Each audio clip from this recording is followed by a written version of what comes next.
ahwefo nyina akwa abashonko emfambra showdown jumedie so ewo Kumasi online TV, Friends of Ken TV ena Afe Thick TV. And any day dikaya wo hwe showdown jumedie amehwe se obe subscribe e de ama me obe share video ama onu ebi no so share e de ama obi foforo na comment section ase no adwenche biara wo bia no wo de wadwenche afa honom e de ama ye okọ comment section ase so a ye de post no ato honom nipa wo hwa wo se fata so be ba be di MPP amanyoko nanim no ubetimi ato aba no ede amane enensem no ebusia mabone bede ankasa mede ni nyina no esom from now on ekosi 3:30 trust me say nya dia obenu ho se obehwe eye shoulder dwumedie sansensem ne de maboaboa bebre na no a mede ni nyina no esom ye bewura MPP amanyoko ni mu de ekoso ewo hono nsem bia aboba basa so na 2023 a MPP fo koto aba no omokwa akoyi obi e wo se nipa no edi party nanim nanso ekowie echie na constituencies anase police stations ni bi wo hono ma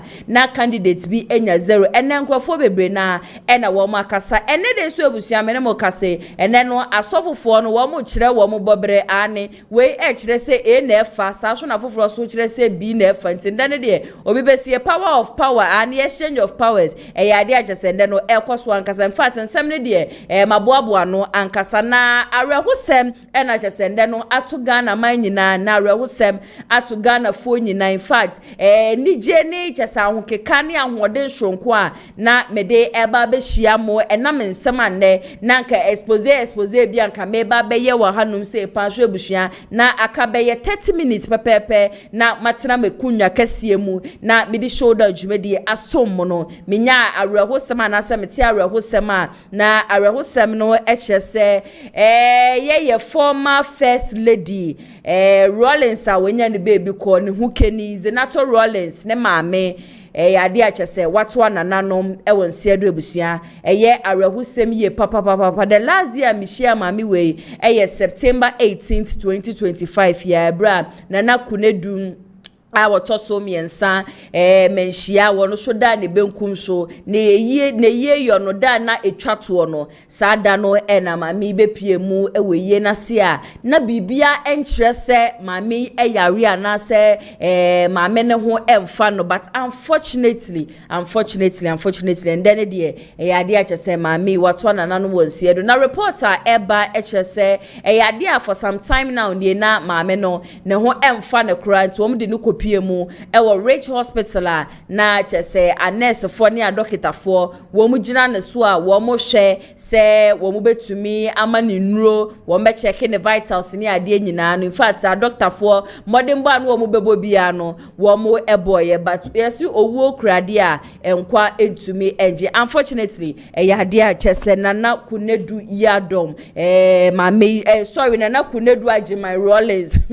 ya ade a watwa nananom ewo ensiedo twedi ampanyankopon enchichi ebusua ni nyina re na ebusua ne so wo mo enkafra in fact mami na de ba ko achese nani age hu ye papa eyema se obehu se ema ho ye obehu se ema ediye obehu se bibibiare ekoso obia ne ma ed wo mo ho agemu owo program bi achese December bia kra no eya na wo ye that is empowering women ane ema ya de achese damame yakuma so just won't see a mafum. By the end of the day, it is what it is. May she rest in perfect peace. And ebusuani nyina so no womo enkafra jumekwa nde woma soma sia mede shoulder jumedie esomo eye Lionage Herbal Clinic ani baby biara wo bia yare ada oso achi a wechi a wunya anu eduro no me kanfo womo ede amaye na mema no mo hu hia me ye papa sanse bema de se obefie adwuma ba na oba beka chos wedua ne nesi honom kofa de na jese o mema sem no endi mu bema de aka the moment a be fie adwuma ye te se wa park wo car wo ba na jese ye dundwuma ginam na de wo shirt ya road ya se honom e de ama kama na de adwuma ye de ginam ye di asade ama ye wi a naija ya to pono e wo tamfo anim but bema de ko okudon soro nye adwuma na wontumi mu adwuma de na jese ye kan bema kra na ye kan wo mfa nka nti ya wi bi e da so se ye arthritis se ye hepatitis B se ye ulcer se ye yefunu yade say yetipa ye malaria krodo so sancho just say yade biara da osubia no me kanfo eye Lionage Clinic GH ede amao ende de ubetimi akwa kopie mu wo maso ye won kramante mu a wo mo e wo sprinter saso e na wo kumase so a wo mo tech maximum ubetimi afre wo mo e wo 0240689661 na one wo mo atwehwe enkomo wo mo ye ejuma Mondays ekosi Saturdays anopa 8 a.m. ekosi enumere 6 p.m. Uwo obi mem so na wontumi bepie mu wo maso ya me pa che wo mo numbers no WhatsApp intino no ane say bia wa send hi doctor, this is my problem me pa che solution na wo hie nyina o package eduro ni ade nyina no e de koma enkrofo a wo mo wa manoni ntu wa manoni a e ma ne ye problem kra wo ya we da so a wo chi a wonya no eduro no woni wo mo etwehwe enkomo a e ya ade a wo mo be pe solution no e de ama ene de nsu na busia nsema me de esom mo no e ya ade a mebie di atum ane ntino 0550623377 wo adwinchwe biara me hye se wo de be fa honom e de ama obetumi aye voice note na odi asend nembre ko nanim no e ya de voice note ahodo e be nyina no mebo ni nyina no e de ama no ye former ye first lady a ene wada ne benkum so no ya ni vision de na da ni de nyina no wo pese wo ye de na da ni de nyina no wo ye edebu amanfo ma apomudi hu nsensem chese na de bia no ade na eda na koma so ene me de bobekwa akopie mu e wo GBC in fact video credits no enko enfama wo ma ye nice documentary pa e de amama me ye ya me hye so beka me ho ne yakọ na yakọ akotie sa documentary no abasisia joined the elders.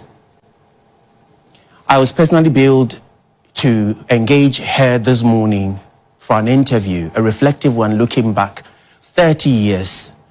since the 4th World Conference on Women Empowerment in 1995 held in Beijing. Just before we could set up, we're asked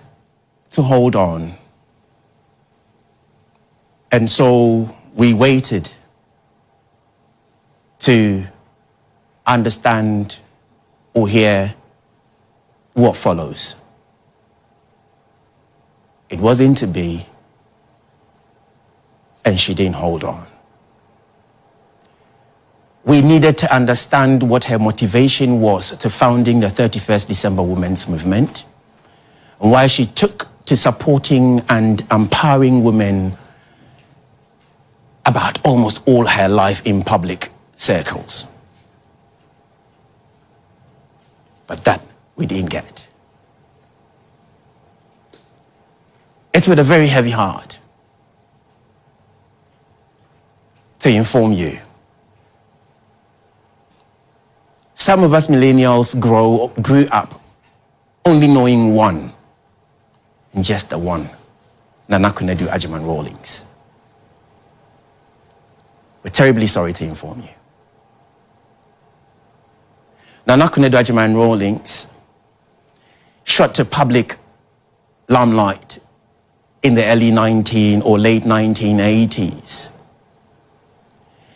And from the day she broke onto our screens, from the days of the revolution, she stayed with us, transitioning from being the mother of her children to being the mother of the nation. She'll be remembered for her advocacy and activism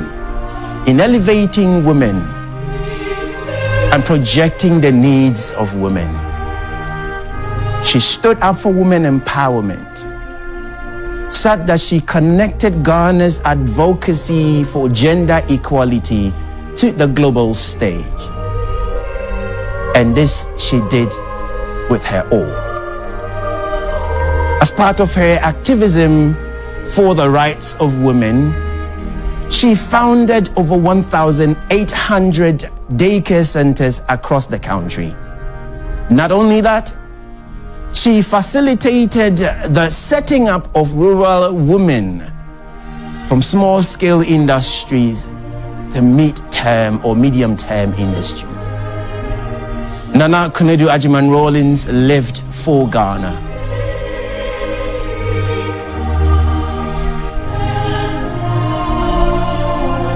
She indeed elevated women. It didn't happen behind closed doors. It happened, and the nation bears witness. We will surely come your way with some more details as the family currently gathers together.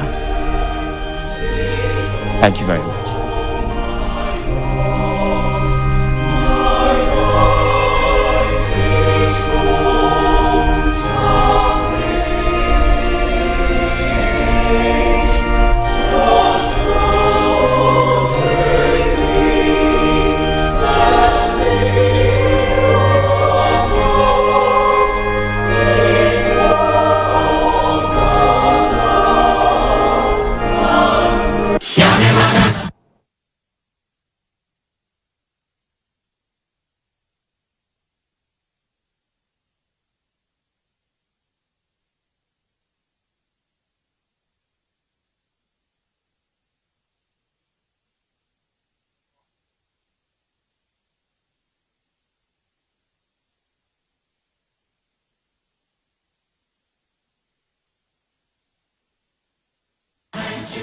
Nana KONADU AGYEMAN-RAWLINGS.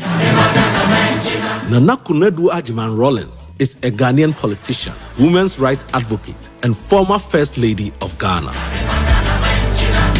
She also established the 31st December Women's Movement, an organization dedicated to promoting women's empowerment and gender equality in Ghana. Nana KONADU AGYEMAN-RAWLINGS has been actively involved in various social and political causes, advocating for women's rights, health care, and education. She continues to be a prominent figure in Ghanaian politics and activism. On this day, Documenting Ghana celebrates Nana KONADU AGYEMAN-RAWLINGS.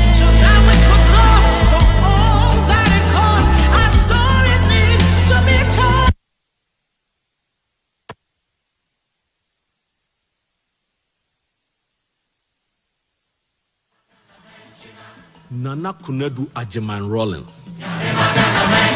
Nana KONADU AGYEMAN-RAWLINGS is a Ghanaian politician, women's rights advocate, and former First Lady of Ghana.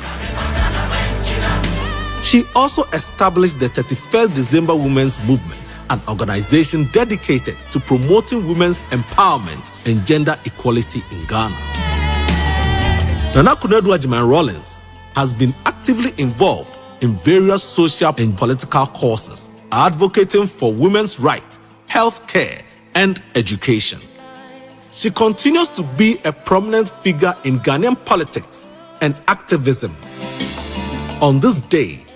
Documenting Ghana celebrates Nana KONADU AGYEMAN-RAWLINGS.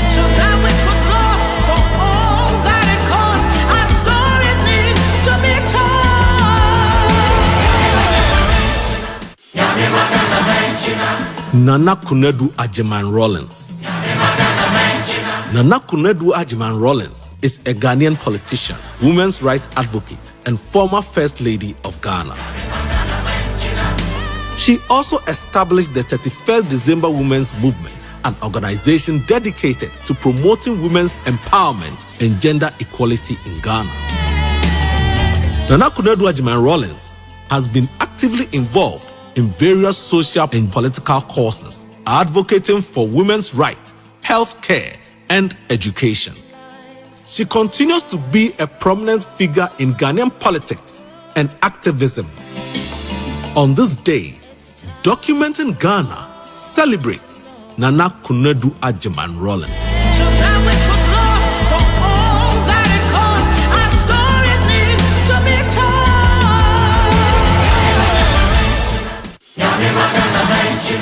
Nana KONADU AGYEMAN-RAWLINGS.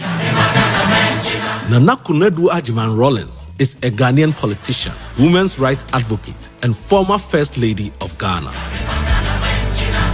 She also established the 31st December Women's Movement, an organization dedicated to promoting women's empowerment and gender equality in Ghana. Ebusiana chese enede arehusema ato Ghana fo nyina documentary GBC for man no na yakwa akutia ban wutie ensem no repeatedly ni nyina no sede na mami wotiase na emma eda na koma so na wohwe se emma nyina no ebediye. It is rather unfortunate say yahre mami ba yesi owuo krade a enkwa entumi enje ebusua ni nyina no mekoswa asre se twedi amponyankopon ebe hye na obema mo ahoden shonko eje ni ho ene ni wosisi anu mutwamani a minim se entobie ani ba twedi amponyankopon na enchichiri mu nyina mo Ghana fo nyina ne ma nyina nso no mesre se twedi amponyankopon ebema mu nyina no ahoden shonko esan se in fact ebusia miraho me ye papa mesi just 18th of September ena mami mihia no ewo menhia obepie mu ewo Asante Hema wono so efri mu ne the final day of ne year no mami baby mami hu odin kama but reporter eba se eyade mami na ne hododo ne kakra ede se wo de ne kopie mu ewo Rich Hospital watwa na nanom ewo nsia do ebusia ne nyina no enkafra ebusia obi besie maba na maba ewom se yedi areho ne nso eba no oman Ghana ho nsensem de na ya se wo mareho ne nyina echi no me de to nchen yesi de wewu ne de ne wewu akaye na yete ase ne yesi eto de bia wo koyi ase na wo se asofofo no eprichi wo se obi isu a wo tena ase an waka che wo se nipa na wewu ne de ne kra na se ne sunsun de bebi enam ne nam na wo na wo te ase ne bisa ho se what is next for you nti de wewu ne de minim sa sabre de ya de wanya safe place a wo rest ye na yete ase no ye hwe ye de na ye camera mu ewo MPP amanyoko na kache se be dika ya kache am se ne de no asofu mienu edi esie ni ebusua se de wo musifo akona nya ntogwaketwa ni nyina ne ye akompreko wo hene Japan se wo beba se wo ma sofu bi si akompreko tumi be ma mpedi wo krom hada ena nyamedifo ba agoso agina ho no se onim de atwedi amponyankopon waka che ne de nyankopon waka che ne se Kennedy Akumpreku Wahine Japan is going to be the next president of this country. But I also say, oh, Kennedy wamba, ba omiya beba. Ye be rere hodum nyina. But before that, the yenim say MPP amanyoko no. Adia ba ko achese sisi ana election da wo manim. Nyame yadoma 31st of January 2026 no. Adia achese MPs na hodro, executives na hodro ba abontia we bia ba be declare wo support. Edi ama candidate wo mujina ni nyina bi nenne ade achese chairman Bute ane wono ene MPP amanyoko ni nyina no wo mo chairman wo de sembi ababonte achese ne simo de ababonte no wo chese sisi ane de wo mo de ensha anu odi ankasa ene de ba se wo ye national executive uni right ne se wo be chire obi se sisi ananasa obi ba bonte be ba be ka se me support Kennedy anasa me support Baomia anasa me support Brian Champ anasa o se ya weduchum anasa engineer Kwabere Japan woni right ne se obi ba bebi aba be endorse obi abiom de amaye no ade atwem ko sempo no candidate 5 a wo mu gina se yento wo mo so aba no se wo bi ebepie mu e wo constituency a you do not have any right ne se wo be ko bi na wo be ko kasa se ena me de bi di we yechi se de chema wuntumi ye nyina ye ni tua se bebi aba omia be ko bia no etu atiem no wo ye campaign anu odempa e de ma ba omia e kire se ba omia ma wo bia no hono mo be ba ye flag bearer de ama MPP amanyoko no sa so ena ye hu abronya DC no so endorse ye ba omia uba Kennedy side no so wo chairman ahodro wo nyina no wo mo endorse wo mo no ene de ya me no mo ka se chairman butasi ayeye full stop ade achese wo mo die si ho no no regional chairman no national executive police station executive wo ye wan yo woni right ne se wo be endorse candidate bia into the candidate bi e ba constituency akwanya wo as a chairman ne se wo be yi nipa mienu na saa nipa mienu no wo medi nechi na wo ne saa nipa na oba no wo ne beba be kasa na se bia oni amanfu kwa koshi obetumi edi echi na ode akọ na mpo no saa nipa mienu no se wo decide se bia chairman wo to be decide se ba omi aba Ashanti region no ye campaign obedi echira our right so obedi echire but only right ne se obedira simpie so beje microphone bebe kasa ebe ba be kasa or endorse eye Dr. Mahmoud Baumia o se saa de ne de wo mu de full stop esi nienti a wo ma yesa ne se emprepi no se mukwa na ko support nipa ba ko a se nipa na wudi na chi ni we wini na se other person ni wini a aya na e affect party ne san se ebia na bibi papa wo wu mu a obetumi ayede abo party but because one endorse sa nipa na se because time na nipa na ya campaign no na won ka hunti no de bia no e the huge difference ba na che se etete MPP party ni mu on so hwe be bia sese na MPP party ne keka ko na ade ba ko a wo mu hia ye papa eye nkabom tisisi ane de coming from a national chairman of the MPP chairman Bute, no regional chairman, police station executive, national executive has no right to say obe endorse candidates bi akam honi yankwe na yankotie eye chairman Bute ne semno enfambra sisia they say mo de kokobo mass ene executives ahodo afi sitting members of parliament omo nyina entwe omo se omo ye campaign omo endorse candidate but eno no ejije no say ne sitie de ben kokobo no over to be a supporter no but on my out openly and the groups are where I say we me support to no e twam o support to be aba no go tribu me ma bon take say ya youth organizers support to we the anybody go win ya say youth organizer you to maybe me use so eba division back party no the side of man in ya twam hey na citizen p who support to be next the background win ya one ticket am na yakofo ama offer next election we be free okay because the obi win no be we did not offer if you parliament to grass somebody be ga say yeah we win be president obi na against one na me okay Sado man nyina is dangerous in the person he sado man nyina film na bibia okay. Support na you don't need problems over support the panel support. Okay. But don't come out openly to say so support the panel. E de we no one kan ma no keka na say mo di bibia ta kire no nti no e be ye o hye to aso. Mba jo say me say let's add to aso communicate baba any ya. Oh okay. Say oye member of parliament and I say oye executive any kwa say openly o to be a campaign move. Aha man yeah open campaign. Na fanese ye region mu ha kuma say Ashanti region ye wo sisi a sempanifo mu pri bi ba ha na ye regional chairman na say se me nipa na ko na ye ko ye campaign ye ko na me kire ma gene nipa out this year say obi a oba region bia no regional chairman no obi nipa ba kwa da mienu so de nante to nko bi nipa na wo regional chairman no bi so nante no obi a ne nante hey apart from Edipa or regional chairman, it means that all regional chairman, 16 regional chairman in Yano, ya banu obia semo obia any aspirant be a chinko campaign. Yeah, bando semen, ya see Edipa Mino, all kind of pound to bet where you would know Ibaka and their prayer. Okay, now qua on Casamunezo any. Oh, ha. Anyway, the airport in Tina party in Penny for a sister agency, and also Mutimi agents are party room because at the end of the day, so every chairman uncle support to be openly. Said they were workers at Jubusia, at the end of the day, so I'm really, you know, Nippon is a creep. Okay, what free?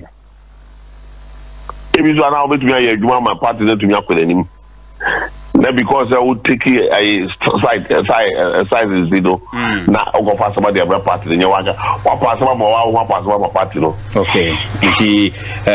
said e be never buana save party in the sankofo a ye bo mu din nyina ni kwan se obi di animu na ye nim say den a to ya mpanimfo koyi omo visit constituency by constituency bia so belong to member of parliament. Eti say me constituency me member of parliament the HFM constituency na ne aspirant bi ba HFM ha I don't know so no mini ho kwan say me ko be kobi but kasa don here ana open campaign because I want to be here he wa constituency wo ma go prior campaign tia wo go and this na me pena say me am pese me ho here here me am tima kasa me bo a yeah, man, quite my own problem, man. No. Or the individuals, one woman, Casa. With me, I. NPP National Chairman Bute ena sabre yako akwakotie ne nsema ngode atudwa no enti sisi ane de MP so national executive so regional executive so police station executives obi any right ne se obeba abonten na waba be endorse se me the candidate we yechi anase bia me support candidate we anase obi any right ne se obeba abonten aba be hwehwehwehwa wo bia ene wufa abefonten tan fidie ne so asanka enye ye former first lady KONADU AGYEMAN RAWLINGS ne wada ne benkum so nka de ba ko a trend ye papa de say Dr. Brian Champon ni spokesperson Honorable Pius Henam Hadizi ne nsem bia wa ba bonten aba beka se yade a chese Kennedy akompre ko hene Japan Dr. Brian Champon ekoma ne 5 million e manage ye ansa no ba bonten aba be ye campaign e de ama Dr. Mahmoud Bomie yade ba ko a chese trend ye papa but munim say na ya se wade e ba ne nsem bi say na men metena fidie mu hanum say nka me ye tactical analysis na nipa na sem na wo ka ne mebie ma adwen mu ma adwen na ye adwuma na adwen na krake na mehu no kura wa sem nu mansa na me ba betena fidie mu hanum say akebia ma ba betena hanum say akebim Honorable Pius Eneja wono so spokesperson Edma Brian Champon na wonama wo kasa wo ka ne nsem nyina no en wo ba be ka say yade a chese 2023 ebra kompre ko hene Japan eko ye ne campaign we ye ko wi echi a chese na wo report o menga ni se wendi nkunim na Dr. Mahmoud Bomia edi nkunim no yade a chese ebra ba be shoma ya kwa 2024 aba no ena Dr. Brian Champon eko piemu e wona hwe ye no okopiemu wo honem no so o me nua be ma me hwe campaign na chese wa ya wo boka ankasa enu ntinom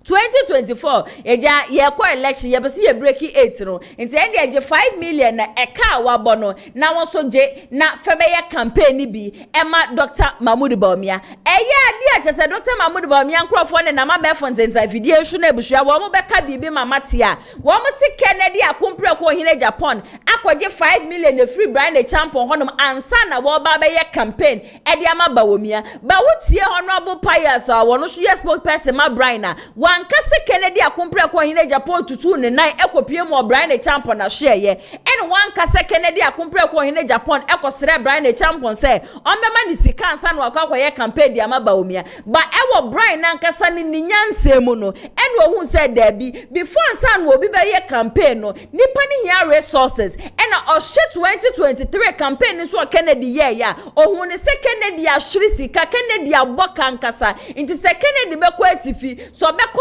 infifi mantemo so be ba Ashanti region so be ko anafo ni nyina no sika kro ya na Kennedy de be fuel ne cars ne ade na wode akono de akwa campaign inti at the end of the day na 2023 Kennedy ahwiri sika we nyina no na Brian so end ye 5 million na won so ye kakra ye de ma na so obekọ ha feto fuwo fe bi 20 o boys a wo mu bedi wechi ni ade na fe ye campaign efa ma ba omia ebusia nkrofo so amonte ase ebi July kasa se Kennedy kwaje 5 million mepa mo chow ene video no wo hono ma mehye se obeka me hono yakọ na yakọ akotie Honorable Pius se de wosi fa ka asem ne ye ba na mbisa mo se Kennedy na kosere sika no ana se Brian Champon di sika ne de man se wonje na chese chinchina ho fen kwa ye campaign ana se sika no ode man because se o sha 2023 Kennedy aboka na eka na wabo no onto bi nka so sorry na kwa ye campaign biom there be into the je na fa fuel wo de ye hwe video ne bra wo comment awo no na de afa comment section na say e de ama me busu ye hwe video ne mra sisi a fact you we 2023 primaries no nkuko no ba ye Kennedy afa no oti da ye kakra ye Brian Champon no frɛ no e hye no nkran se da bi entena fie pie ye campaign ma wonu apanyin ye campaign se unia ketwa wo se ye campaign ma Dr. Mahmoud Bomia but bia wo so sisia na wo free contest mo enti bia hode na kofam me ka kra ni egie 5 million cedis anka ne sika 50 billion g pia bontin bua wonia odema Kennedy Japan. That's right, a car and 5 million cedis, not a car. Okay, we see what car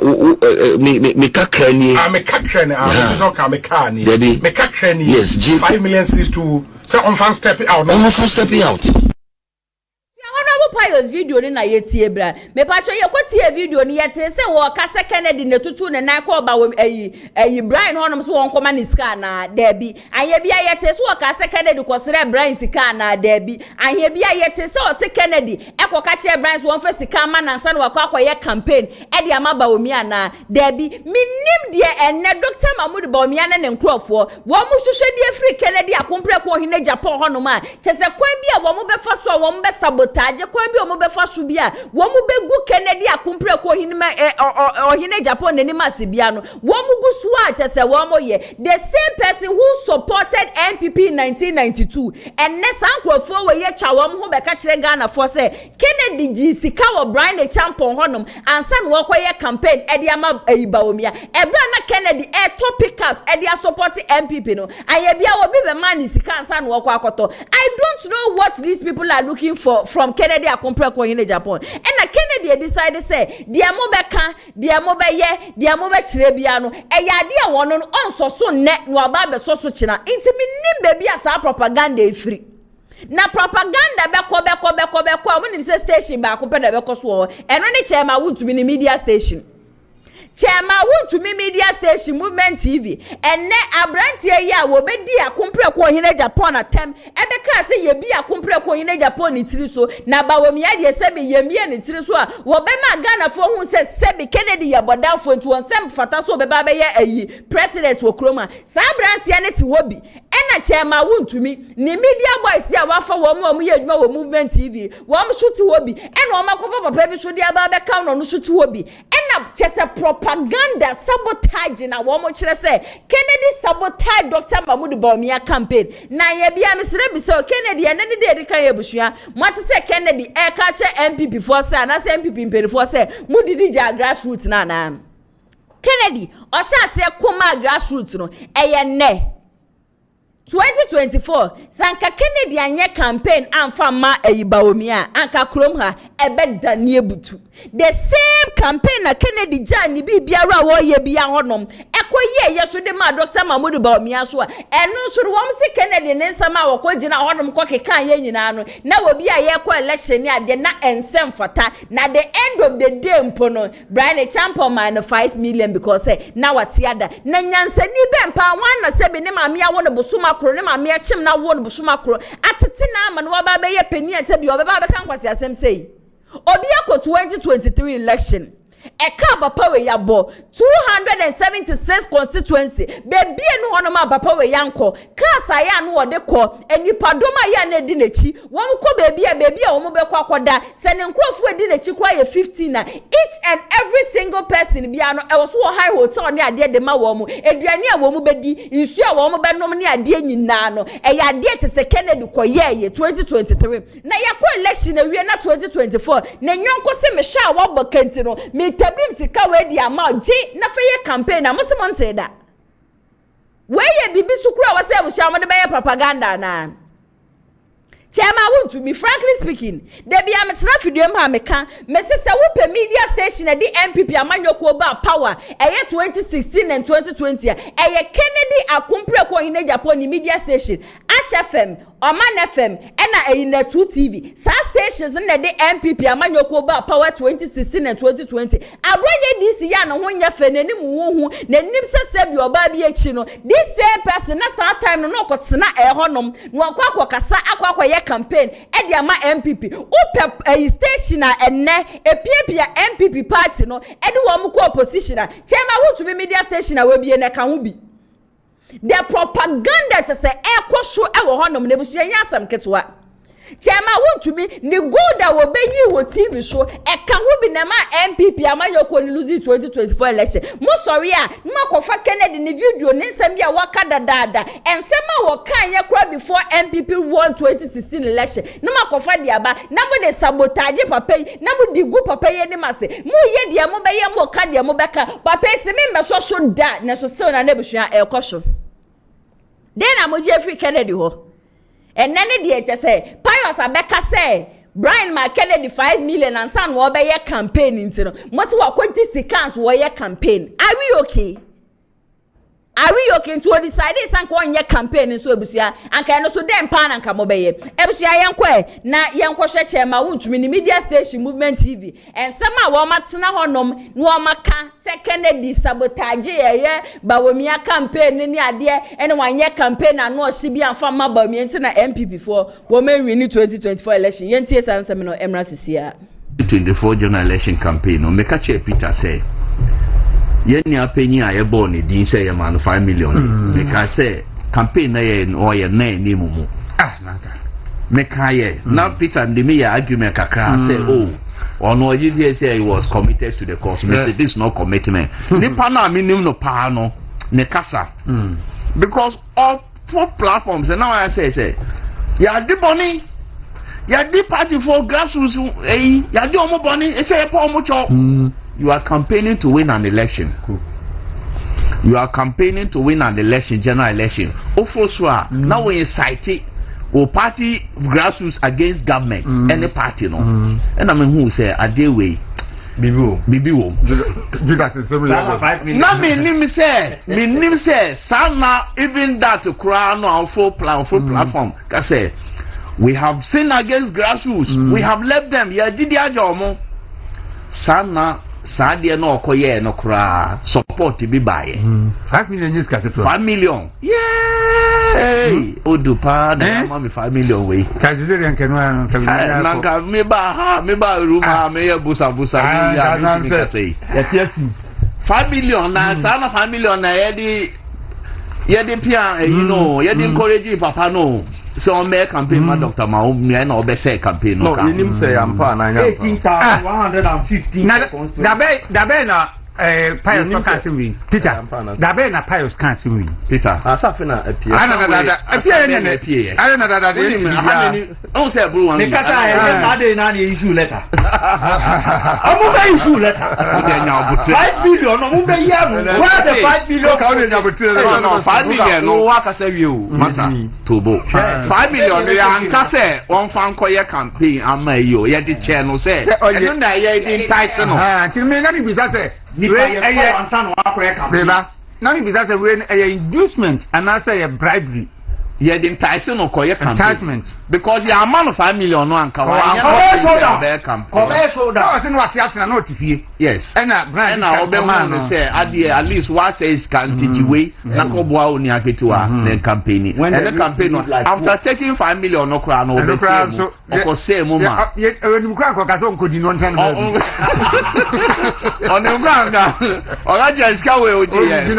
nipa we oni say oh yeah ba omia MBB lose election no and do 2 months now you organize he say or declare he was contesting 2028 election Sana 5 million no was facilitating something else not in support but you see a crack no omo accuse Dr. Mahmoud Bawumia nyina say ono na ma MPP lose election since ni na idea so ano a lot of them including the candidates in Ankasa candidates no almost spokesperson almost scandals from day one and this is for you so ya through the 8 years no eka ho and a Ghana for bufu at least scandals association members at least scandals no almost start here obi to say na everybody o everybody relax omo frame obi to say moving boss ni pai after Robin Messi MPP ba power pet on the first 3 months moving pina boss scandal I don't get it allegations but NDC for you so yes throughout the period and all dear scandal style Emma Ablakwa and no call for muteki Ebusia wa we di shoulder jumedi echi ache ye papa onim se na ya se wa mini atem but enede ma menji permission ni mo ho ohun na menka nche nkofo tere na no to ho no mi na se bi wo ye jimifo I am sorry to say this but that is the fact wo ye jimifo whatever they sat there to say no trust me nyansa ye friend nyansa ebi enim they are just trying their possible best say wo mo be ye bia se de be ye akompre kon hene Japan people will think say he took money just to campaign for Dr. Mahmoud Bawumia. The Kennedy we know, the Kennedy who has sacrifice so much for MPP. Even recently, Ukraine, Mokwa delegate conference, Kasen and Odemamwa, 5 million yes, Kebia, a swan, Obibe to me, and it's 5 million, and they are talking, and they are comparing in Japan. Sometimes you sit there and then you speak as if, says Sebi, Mumubu Arasa, my dream, ye chim, Yansen. Listen to this guy say, and I right after say, Baomiare, yano, in the 5 months impo, and a Kennedy, and a catch Obia say, or contested. Maybe some say, when did Baomia say he was going to contest again? The same Baomia who let the NPP to go and then disgrace themselves, no, and then Baomia to reach Ghana CPS who catch Ghana for say, NPP losing 2024 election, he wasn't passed. Someone who was brought as the economic messiah, Obia, you didn't buy yet because he and him said, why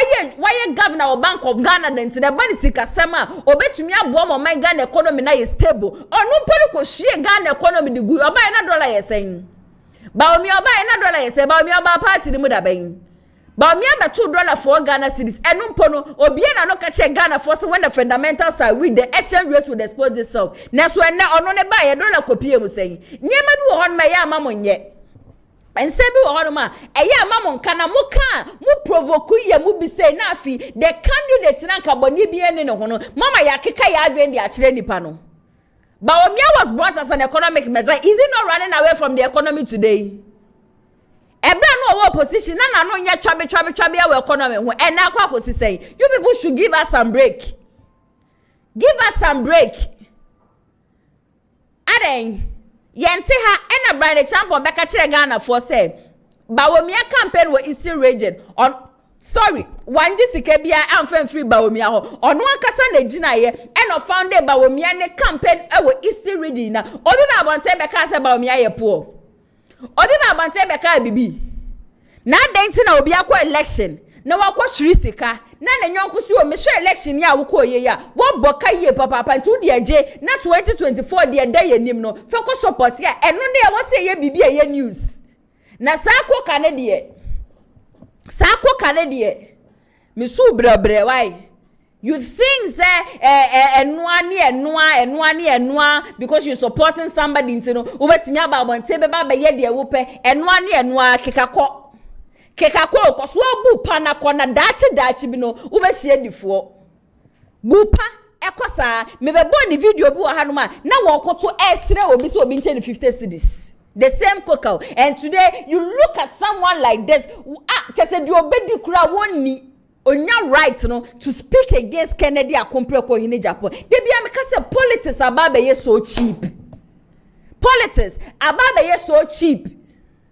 And at the end of the day, I don't blame anybody. I blame Kennedy Akumpre in Japan because 2023, already no nenkrofa womo dono nenkrofa mudine chika chile say you told us Baomia is weak. You told us Baomia will never help this country. You told us Baomia has failed into no. You shouldn't go and then campaign for Baomia. You to Akumpre in Japan for the winter. Once and the woman did no. Inti samu ye mu keka mo nsem wei na mo ye de mo be ye nyina wi me bisa say at the end of the day no do you still expect Akumpre ko hine Japan say 2028 onsan so medi Baomia chi me ye campaign na mo ka de mo beka say ye bie na adwen mu say me na adwen nya adwuma inti no mo candidate ne ba mo expect say nipa na ye bie na adwen mu no on be ye campaign mfa ma mo nkrofo ana me say wo to be media station ne de and one MPP ko opposition o na 2028 se sankrofo we ya na yebasande wo mo akode a and then na me kama MPP mpenifo ate ase say they are going to lose 2028 election again because sankrofo ete hono mi na omumududo na nyansa ye fe na nyansa bi no adwen na nya adwuma emsia Alex Tete akasa na Alex Tete ekasa ye no say sasika na Brian Edemano no Osu no Kennedy and a catcher and so Brian man 5 million but that man in Pono the man no it was during 2023 election or the man who on as what they supporting the campaign that man wasn't given to him say on Jinon Fenkoye campaign and from my Dr. Mahmoud Bawumia yanko na yanko tie Alex Tete and seminar Emra Sisia say me can catch him say Brian 5 million Ghana cedi say or yen campaign was a brand be donate 5 million man also say what man 5 million say on fen join about me why I didn't say cancer can unko be a one kwaju school me can catch me nya quote it for me some can catch me say Brian brain 5 million Ghana cedis yeah 5 million Ghana cedis which is old money 50 billion and you know time na ye to abawie no ye to abawie no ye started say MPP omko we buy no o ka say na do ni omu na kohia wo Brian ho MPs ni nyino kohia wo Brian hotel yes omo buy no na me de me documents no ko kire no na bo say on person me obete say me can Brian azam because the campaign no obuan kakra obuan 5 million modu me second na catch am say Brian 5 million on Pius 40 Pius say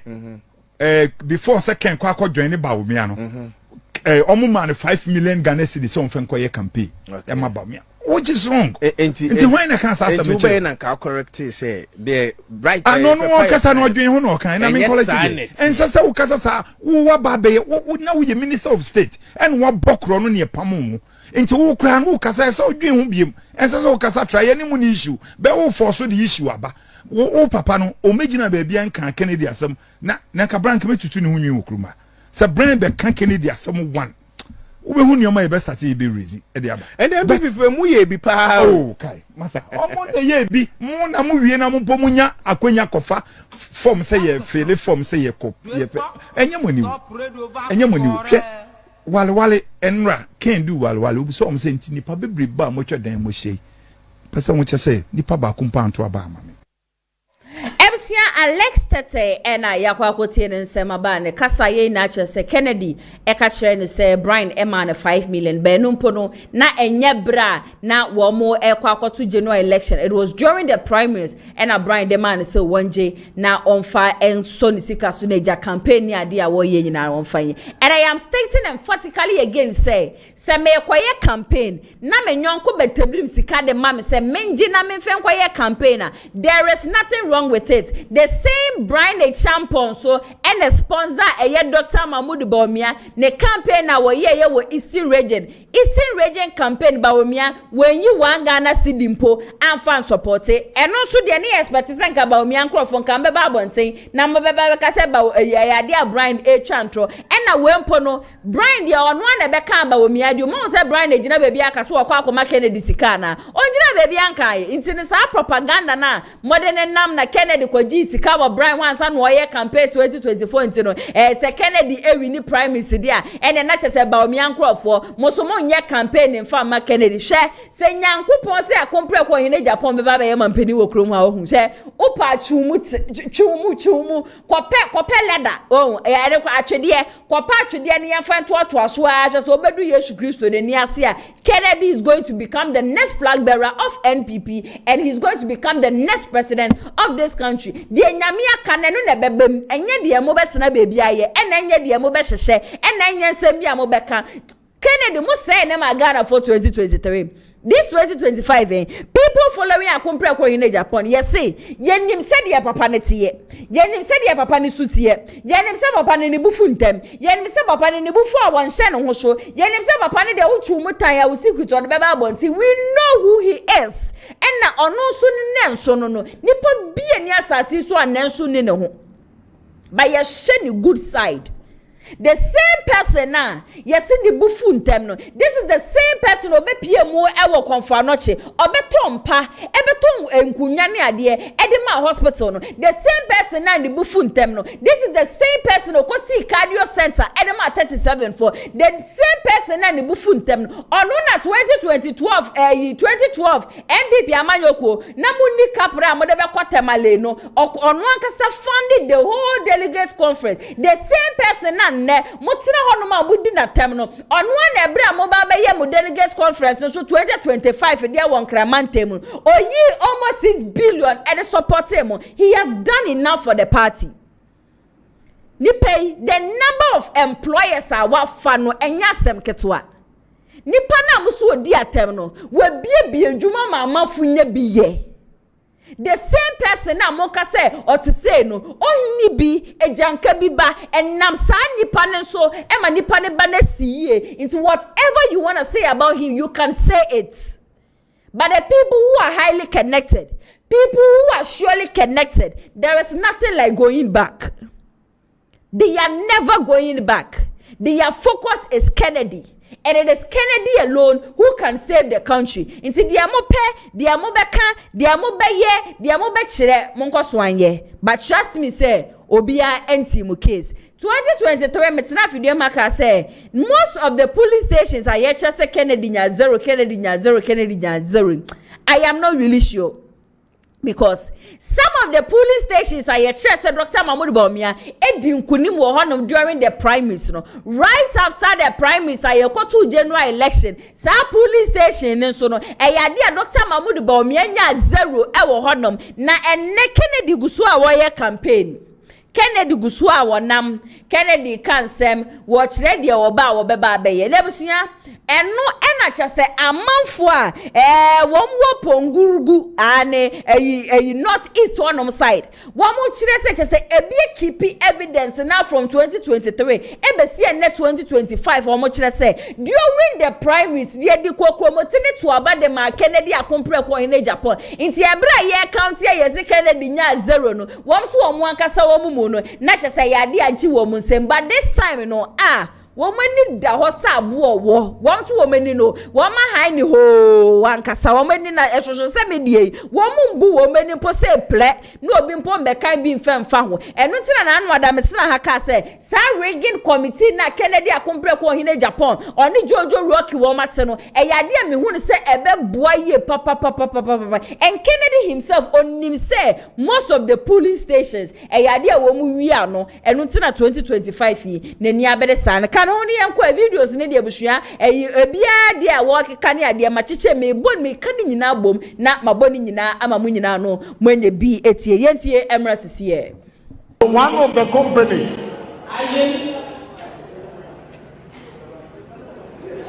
4th November 2023. Yeah, the man here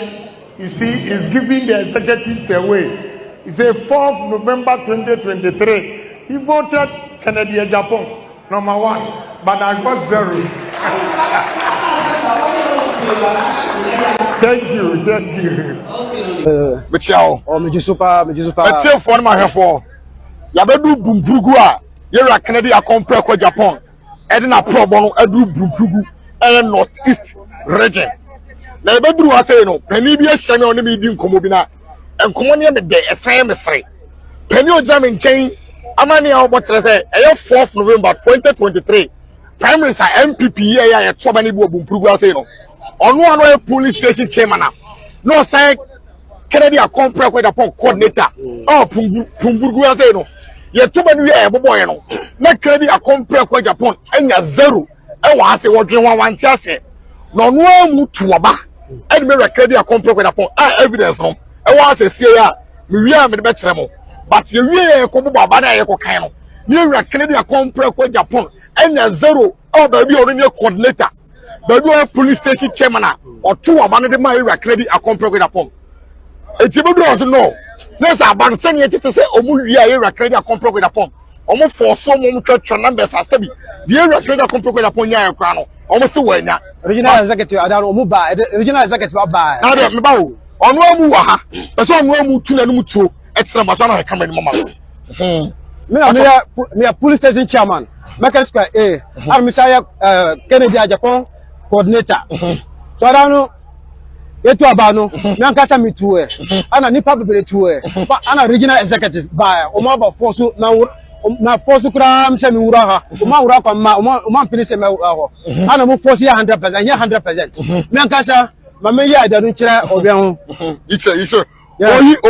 oyi vote ni oboso cheso ono otuma ira Kennedy a compare ko Japan e se duru se otuma ira Kennedy a compare ko Japan but e duru se ye kan no man kan ye kan yan kan vote ye ma ira Kennedy a compare ko Japan 0 aba ono ya we se otuaba no e me ira Kennedy a compare ko Japan we dia da se pefe se Radio up. I don't say 2024, 2023 primaries now. Yeah, two chroma say no. Any northeast, any extreme fana baby. Kennedy 0000. Say no Caribbean. No Caribbean. Cause we clear evidence. Where clear evidence are. Where clear evidence are. Me to kura me regional coordinator me too. I don't know my regional coordinator me say to na me go to Abama obi. You know, the opposite thing is saying, I feel the end of the uncle. I feel the not first no a bit dimichi, but no musuro. A bit actually no more hiding more, but she ni papa be appear. Sadia no en yebio, omo yebio. Because omo be ya di pass here. Okay. Where regional coordinator original mumma Kennedy a compare with upon. Oh, Bumprugu 2023 4th November primaries no. Or somebody may a compare with upon. But you do say a kind. Yes, what zero. Meaning say bibia say omu wie record upon. Uncle Ben to kura me coordinator. I don't can say go be on to a coordinator no. As I police station chairman no. Ti go on to ana. Na feed here. Eh sister akaso no see can I feed here. Na fuara Bumprugu ano. My name is Yambro Prospertami. Okay, from which constituency? Bumpurgu constituency, precisely. Were you here on the election day the last? Yes, I was here. And what happened? And they voted, and people voted Honorable Kennedy Agyeman Japan, and their votes were not counted. How? Yes, because they had an opportunity to snap when they voted, and their ballot was not counted. And a lot of delegates voted, and this time around, we the youth, we are prepared to ensure that free and fair election prevail, because we were not happy what happened. The election conducted that particular day was not free and fair. So as a matter of fact, we are saying and we are to defend coming 31st January, we are going to protect the ballot so that nobody can cheat again.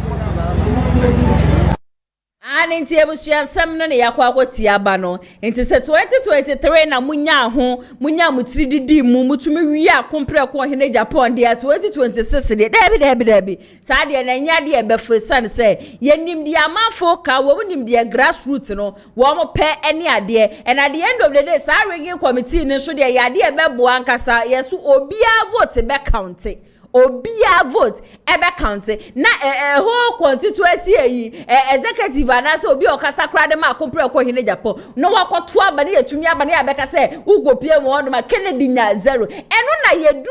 general election ye hu most of the polling stations ba omia 0000 na just enkofo no mo ho no na wo mo mpe ba omia asem o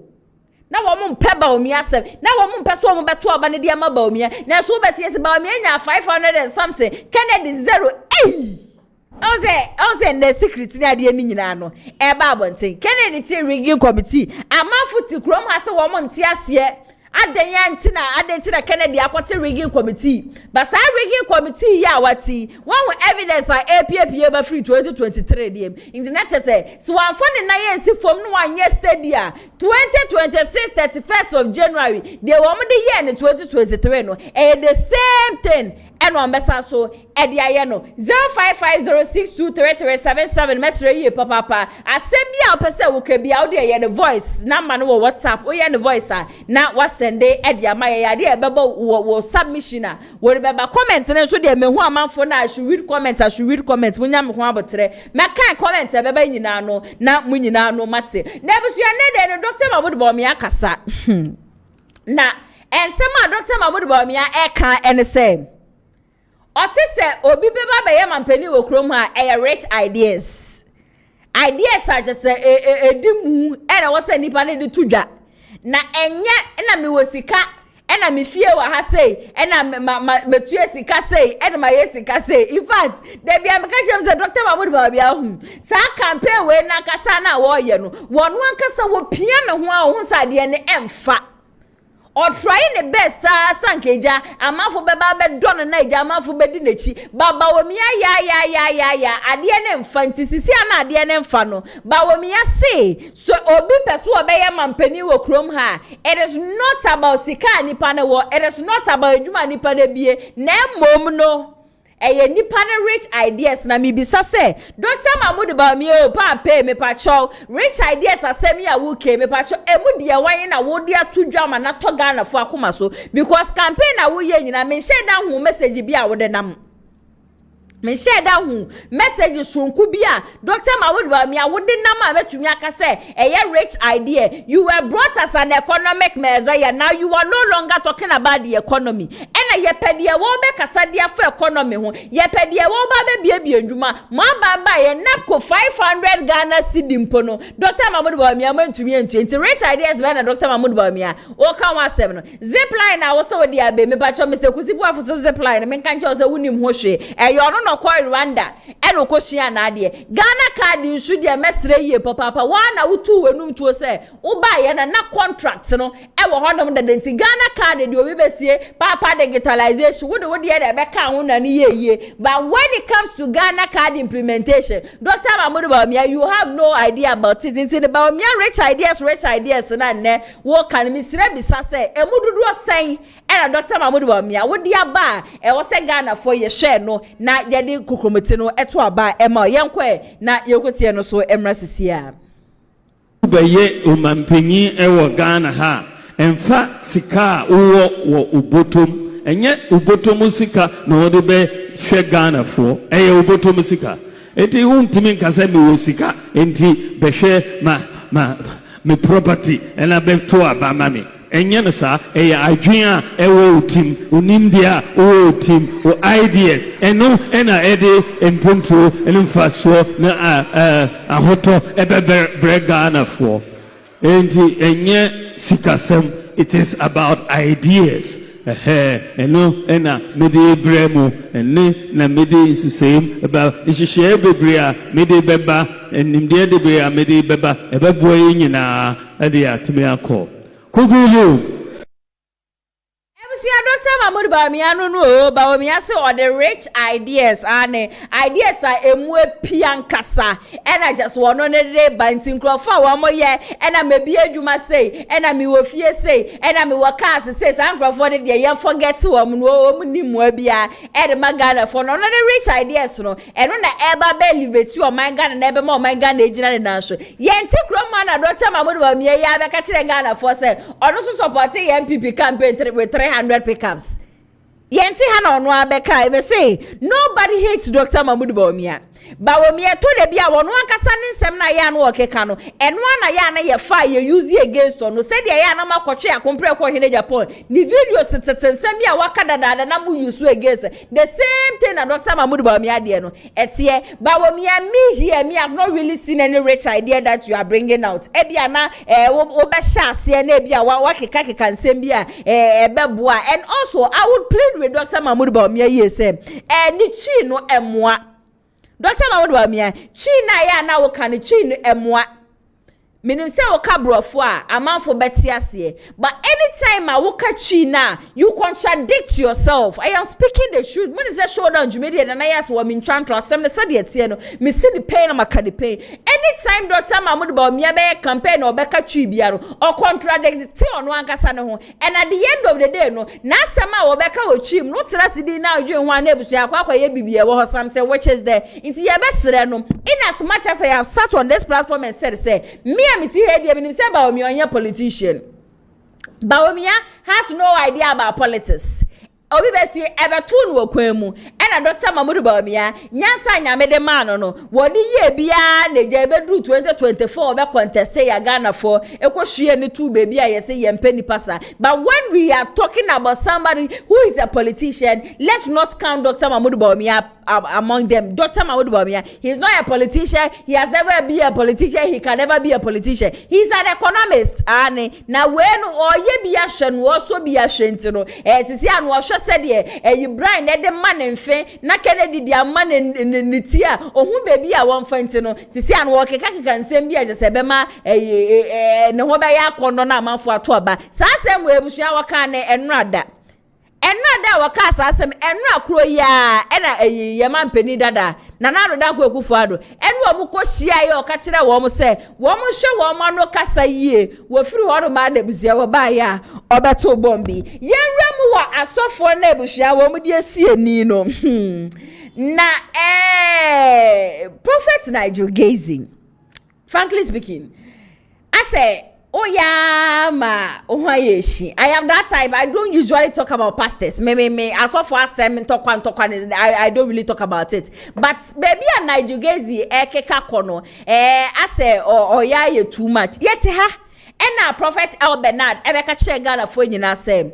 he has seen it. He knows what he has seen. And Kennedy Akumpreku Wangini Japan is going to be the next flag bearer of NPP and is going to be the next president of this country. Prophet Elbernard Nebekain. Afia Nayada Soreya, Nigel say, Adiana Kennedy the da no, Adian wada want to mean na it go to a time and Kanema make yenya stroke. Nadiana Kennedy no asino, a rani drum pemu, na ombekama yenti ebusia, Nigel Gaze say Kennedy Akumpreku Japan antichrist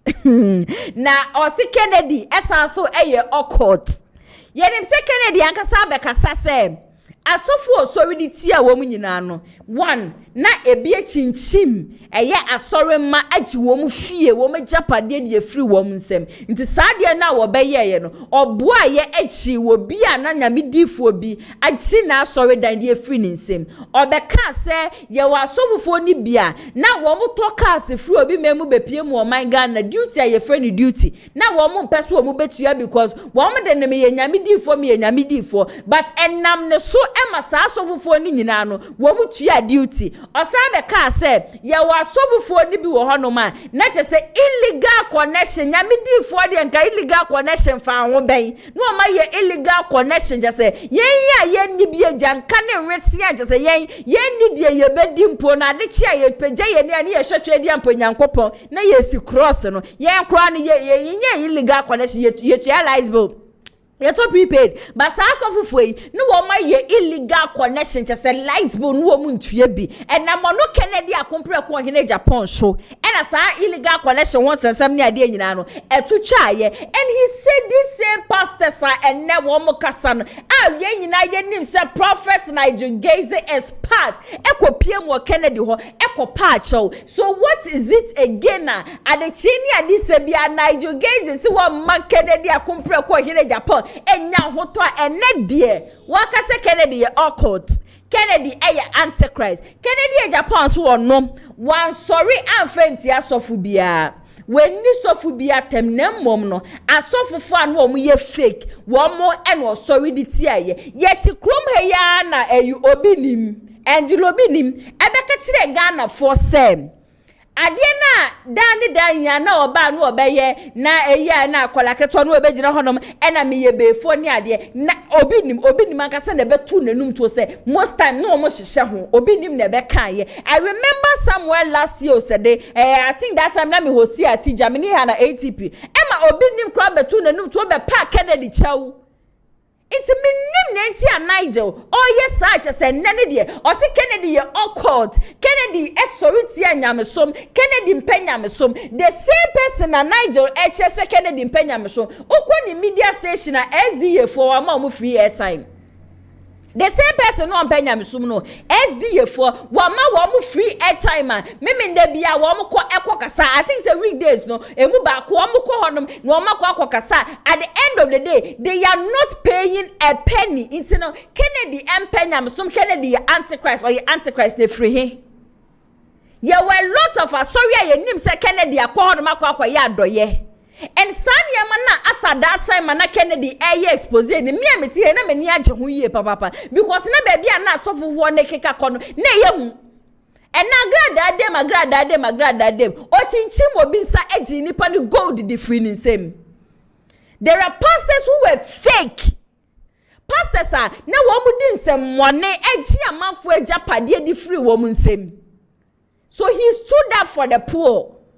Oh, sorry, the man only be any nyanka. Kennedy stood up for the country. Kennedy wasn't fighting for himself.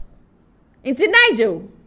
The Obeka. Or see, ye man about ye man will prepare. And Yami Adoma on the 31st of December. And come share just what they babble and say, no, yay, Papa Nigel. Papa Nigel, you ever said what? Would you move your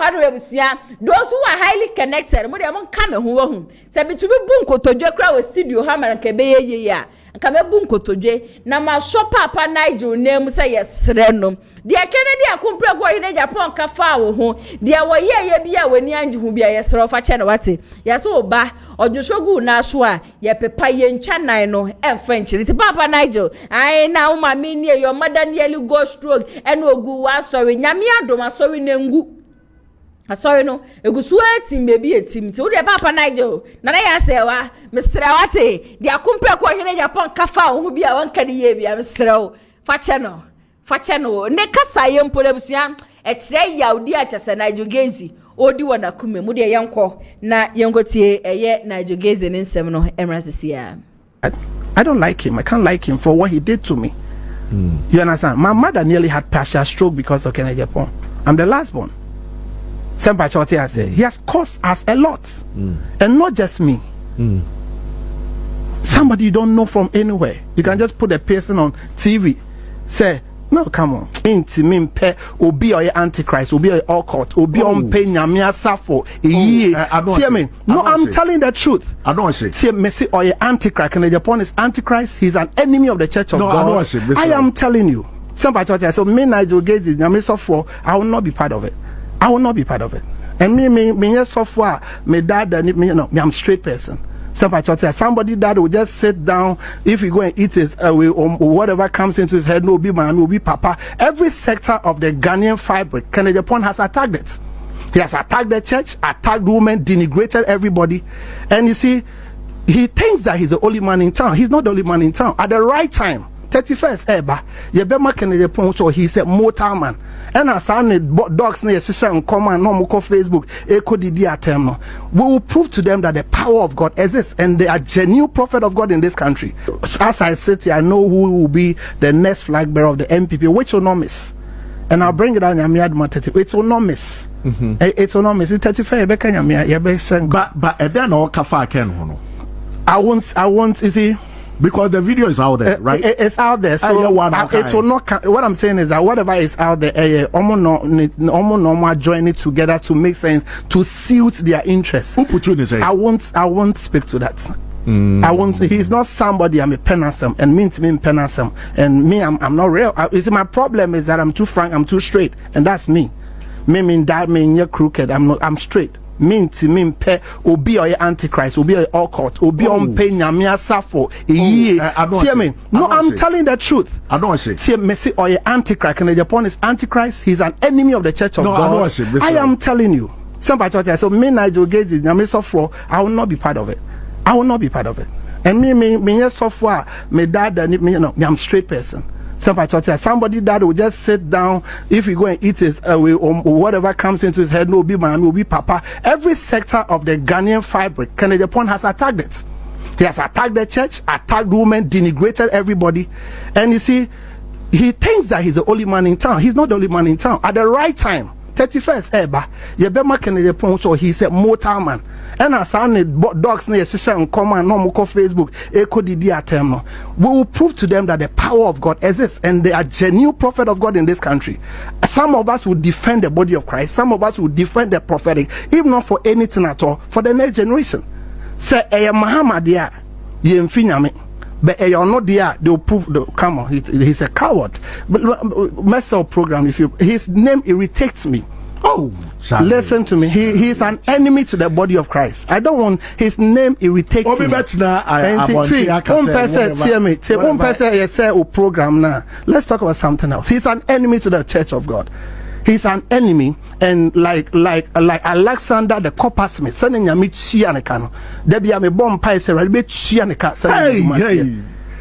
say obi best sorry nanya mi adwuma koso no watena TV so radio so because of whatever na or say nyame nju adwuma. And no, I'm a student of history. I did history at Legon. Obi bia o say nyame adwuma no nyame tia ne kasa na njuma tie. Nyame tia ne ka se na njuma tie. Samba choti ase so obi gina ma nyame adwuma. So obi gina ma nyame asafo. And I Nigel Gazy, last I wrote something, people call me, they are assassins, and they will come and kill you. I thank God. I am doing the work of God genuinely. You will sit on read the Bible, you are fake, you are fake. Do you know what it takes to be fake? That you see,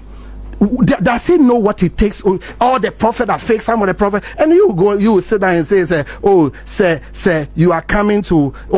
I saw for now, come on for now, those who are fake. That's it. What is the measure of fake? I'm a degree holder for Christ's sake. My kwabrochli, my wamba, my bobra. I think at my age of 41, by 41, I know Nibi. You just sit on TV, no microphone juma. Who put you beep mommy to TV so now good anymore say? Who does that? In any serious country, that guy should have been in jail. In any serious country. And I know the MPP. I know the discerning delegates of MPP. I know they will punish him. They'll punish him. Ghanaians are not stop it. Sorry to say. His name irritated if he and cast them for. Hey, Busia for Nigel Gaze in a way line. No, said ye walk a son of crano. What she said ye in a whoosy fan, the voice is shaking and whoosy far popua, or such as a Kennedy Dean in Polisebia any time on Basso bet Kennedy Dean in Po. I want to assume not just say Yamibe Chia Kennedy a compre in Japonka. The same Kennedy Croyas, Monsieur. As of for a Yashishan come na Kennedy is the chosen one. Baby, I hear doing Yanko the Kennedy, but Yanko the Kennedy Bayo. As of how much young comes a Kennedy, but Nigel Susan Yanko Croya, never to your Kennedy coat,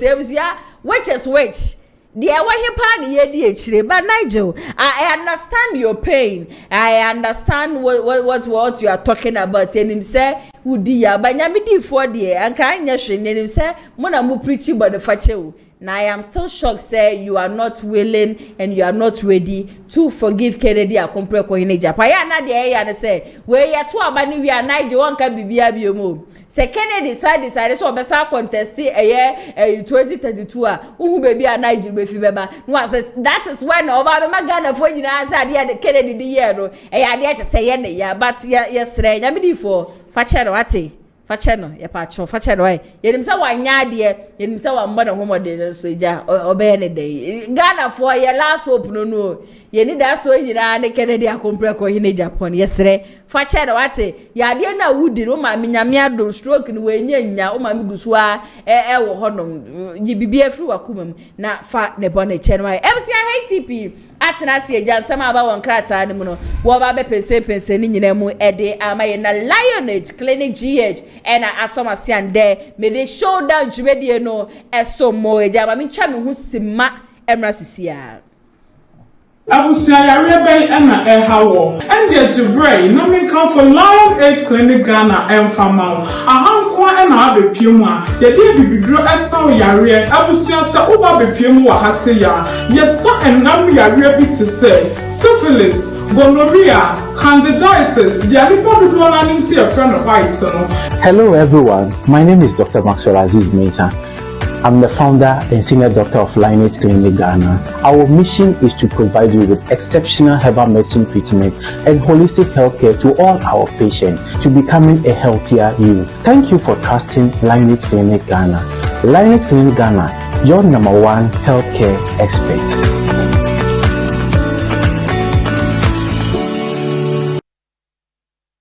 Welcome back from that quick commercial break. Lionage Herbal Center one more and a summer say Jamidi showdown jumedi no so mo pacho baby biara wo bia na yesi free consultation won't you sike bia ya de biara da osubia no okwa wo maso ya wo mu betumi aboa na wo mo ape solution no ede ama ATP atena se amema na kwa ba ATP na ya seba bibia boko de yesu adom na so jaye obi besie enye so ye be fa ne sa ne Ghana fo nyina ye ra ho ye ho ne dem asukra ne say ja me breaking news ya na me hu say nisuo nam o che na che say eba ya o are ho na na ye nyina ye beko ba de bia de ameka say wo kwa he ma me wagya dimpa wo hoi na wo nso wagya dimpa ewo honom enso de ama oman Ghana na se wofie na se bro no a wote so empo ye hwe ne mapa ye maami be ye ma oman Ghana even kra na ni kan se ni kunu free matin se be 2 years ni ho ana Rawlings film ye 2 years ni ebebro ana 2 years pepepe atin se 2 years ni dia na se ye maami kra wa hye ne ho den wa ya de ni wo hwe ni fia wonya ye nso a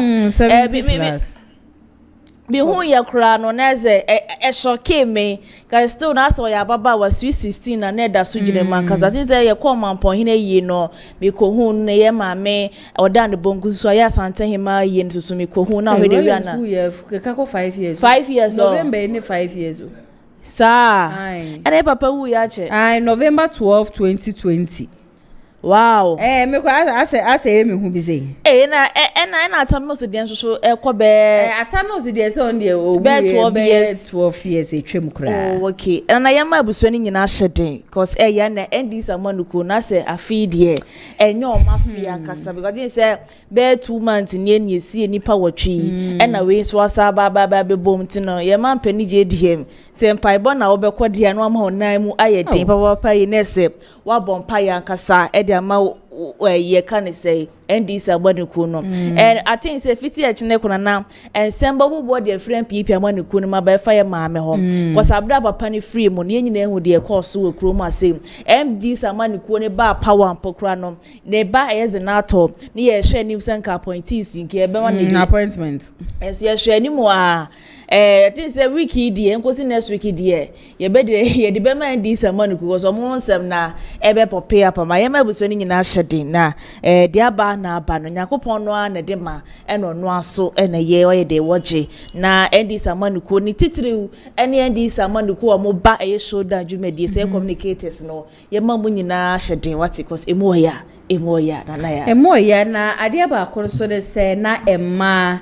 Eda na kuma suye papa no nsi ma fom 31st of December bia no chese oye program kama ede ma emma won pese wo ye entrepreneurs emma won pese wo rua politics mu ni ade nyina no in fact na chese 31st of this year emma nyina ahre ni adekase adekase ya reho de ya reho se ukopie mu social media say ne wasem nko a na echegu ne wasem nko a na echegu areho and then their history be so to honomo okay and your first Ghanaian female persona or to me a challenge a certain Ghanaian president John Evans Fivia Tamosa or baby as flag bearer no cray it will Jabi because Ghana history there if you are not there's one or cry nano de yana or Trinity but 2011 and I will make it that history as the first woman to challenge a certain Ghanaian president to become the flag bearer. In fact, no no join the political party or say National Democratic Party NDP. That is somewhere October 2012 and I think say numunana nikunu ne yawe won sensem ne ade wo mo disqualify no e kofa nsem bebreba ya o decide say onko biom and na danfo pa so ne na adodan ko egufa na danfo pa no na danfo ni chocho mucho papa ne na adodan ko egufa in fact em say afi we ya kasa so na adodan ye easy mfa ma no dabi na ado onya ne bete kra mami word in fact ATP ana ya won say ya na anwene da and yatin se month mo ani kra na ehia no wo hwere yo ana na home ne home ke kasimitie abro be pie mo aye na se na de we osimi cheche utimu ese wo fa kra susu kra se bibi sei ebesi da sei but dade ne ya wada esi ye na ye meya cause me kra da ne ya na me pese ne ma bi sei ebesi sa but enya aba ne sa de esre twedi ampon kwa me nyina ne se won fa ne ensie ye emfa ma yin se dacha sama bi ya ne nyina ye be kwa kuhia e wo ho no kwa kuhia ne kunu wo ho na ja omodo ne de wo boa ho we wo elastic omo kwa koto so ye mebusu ne shedin pa cause na emo ya Waja ma 4 e wo se ane ma 4 ni nyina abeye nyanka no mother no father ebusia monka frawate monka fra nyame ne de ma ono aso ena eji ATP nsema aba won krata no pense no maye okay na ya sewa no nim se eya wo ma me gift wo ware yesi ani amani belu na sika e dia 23 so dia na se belu e de ma no 100 million Ghana se bi dimu nsem nyina e de be ma yeti fo tebusia ma me fa daily guide enfa ma yeti fo ni ahwefo nyina akwa aba enfamra ene showdown jumedie so ne obepie mo daily guide e krata ye ni ma na sesame janfi wono ene da good board ano ene wo sinya eye since ayesend this amani kuo ni ba be ma muti good board no etima boa ye papa mo man Ghana se ye koye ni man kasa ejesi no mabie ekwan de ato wonom se wo mo amo pese mo di good yi bi eye chain eni asomade ni nyina no akwan na bie e de ama wo betima baba be for me eye application no e pro na bie of obe fan wo ye online ene krata de legal e kan wasem enso e wo hase sanso e na wo ba no ye asia senso so a na se eye ma me ya de nyina ye gift o ware ni phone e da hase kama na Nyankopon bo aye se ye de ko pie mu court no e na court granting bill eye 10 million Ghana cedis ene ye die ja na esi a wo ko ba na asem no eto ni won ma etwe ne krata can wasem and so say na so ye buffer stock ye won sensama senanse sorry ye wa ba fontin fidie so a ye sensem ba ku mienu ye se kro no budie bia koso won ma ye 78 million Ghana cedis no and attorney general wa freeze ye na counter na krata can wasem and so ha krata fa toso miensa wo daily guide mutunya bia na wa kan so e dia mai wo daily guide na mu na se ye afenwoma kani foni eda na ni chei die so one so my Ghana mo ase na hwe de we nani asima bre papa ye wadi serious ankasa e wo hase ya ni nyina ye LGBTQ ye beka ya abra ne ye mampani dada na adan kwakufu aduda e wo so na Sam George wo ma ya so nko adidie wo kroma se ni ye twen se ye mampani dada na ado e be san e de ma so ye hwe ne ye mampani ani manana wansan ya maye dan so ndi se amani ko ni gitumu titiriu ene ye mampani je die agitumu se wo no ye Assemblies of God Eda oba ya po besan ema Sam George ede beto na no oba obesan na so ya de ma pani tu si akunya so ebesi nei wo mo ensan ne bibia maye na enura ye Tuesday mkopie mu Parliament House na minority no afa no mark is ye man pani je di mbe wo free hi na be ka kire sa asem we kire you na so wo besan wo he wo pe kura ko shepo ase wo do nsa ne besan ento akosi safi be ko awie ne de na sa LGBTQ na ekoso my God na mu ase no asan e de amekos mo a e na mo she Ghana fo nyina abose mo baba be hwe anwa ne nyina eto etimetwa ne kratai e kan wasem e wo daily guide kratafa etoso ensia e wo kratai enim ewo krata na mo na se kratafa etoso miensa na ene se enura da no na se an robbers fo eni a police fo di kosi eni a ne fedi agura ai ni nyina ne so mo kokro no bo no mo kopie mo akro no bo ya chemo a mo hwe na mo nwane mo na mambika nkomo anwane o ene tututu pe so mo ni a police fo ni DC eni ankasa ena eja eya police fo no etu a na se etimi akum nipa mako mienu ewo hase ye ne kratai kan wasem enso ewo hase eti unya daily guide na eja wato bo ase no akenkan ni nyina bi kama so edi amaye ma me fa nkwa the chronicle na be pie mu so the chronicle so a katafa toso mienu ene miensa na safenoma kenifoni eda ase na kratai ebo ho amane se LGBTQ ye trumu be no ene kan wase si e mampani JDM ni se ni sunu gujem papa ya enye fedi agrai ejetwa ne to ankasa wo si wotwu ni mutan kra na by force obesan ede ama my Ghana no si ebeji atuma na si engine ntum no ene kratai ya kan wasem enso e wa wo katafa toso eye miensa ene mienu enso wo the chronicle emo na oba na se ase so aye langard won sensema titru ko pie mu ka so a ekoso ye baba pa e wo honom a police for ensa so enipa mienu mu a ye do makwa gina court eni wo mu edi baba pa ye ne kratai e ka wasem enso e wa ase na oba ne nchemu wase so a na say yes sami jamfini foni e da ase a ekwan a wabie edi ama wo mu a won pese o mudi gold eye jewelries e wa ase asomade ni che ni nyina no akonya no abie edi ama ne krata the chronicle e kan wasem wo kratafa e toso miensa ni foni e da ase kama ti unya bia na eja wakomusuko no wakenkan ni nyina bi kama so edi amayen Mame fan kwa the Ghanaian Times na be piem so the Ghanaian Times akratafa toso eye enuma na Attorney General ni foni eda sei na wo kire mu kase wo man Ghana fo gina yenka yakoma fan to yeyem na aban dada etwa ma yen pipi amanuko ne obi biara obedi sika bia no anaso wa ma man no anko ye bia no mo be hwe amasa ankrofo ni nyina mo site ma so mu a wo de wo se wo hye bose obi bia wedu oman sika bia no wo mo be hwe se ejo mo be gi se sika ni nyina edi afro mo hono ma ene krata ka no the Ghanaian Time kratafa toso miensa enso ewa sei sanso ene ye mampani JDM ni foni eda ha sei ene o se ye Ghana eye airway no wo baba be hwe ye baba partner eye private eye sectors bi amobile wetima abo ama ye saa ye niema ni nyina na etimagina blania ene kratai enso eka WhatsApp enso ase na informa ye cross border ne so almost say nyankopon abo wetima yetima hete eye 7.4 billion Ghana cedis since 2024 no ene kratai enso eka WhatsApp enso wa hanu makratafa toso eye dumiensa ewo the Ghanaian Times mo a wunya bia na eja wakenkan nyina bi kama so e de amaye na oba na siase enso na say former NSA for NSA deputy director ya granting ni be 38 million Ghana cedis no and the krata the Ghanaian Times so kan wasem ha wunya bia na eja wakomusu kwa no akinkan ni nyina bi kama so e de amaye da no pay ensema the Ghanaian Times so e de baye no eja mabom kama so e de amawo mame fan kwa the Dispatch na be pie mo the Dispatch so a krata fe to so dumienu na say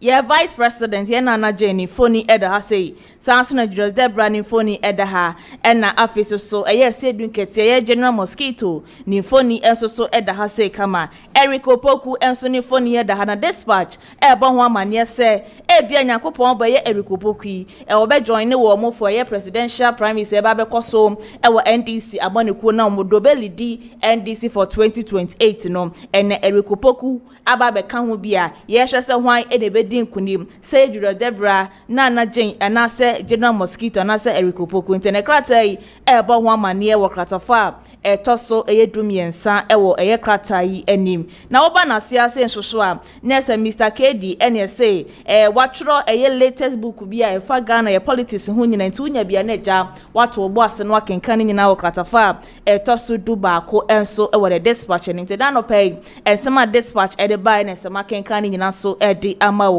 Mame fan kwa the business analyst na be pie mo the business analyst so a 24-hour economy na say ye hwe nim say man pani abe man pani na kan say JDM be hwe na eja why bibia e dia Microsoft share about 2024 say wo baba be hwe amane ma bebre net makoso ama 24-hour economy net ma boa youth ni bebre na ma ye nya adwuma e de ye e na anu ade ya e na okopie mo Ogumua Central okobie ye company ba ko ho me ba be hwe afa ni pa 60,000 ye adwuma phone kwa na we na GJ for enso so akwa preje se wo modom support dina baba be support se de be ya Ghana ha se yenso yenyuma ye no betimi akwaso toti ankasa wo kroma se ne kratai kan wasem enso wo ha se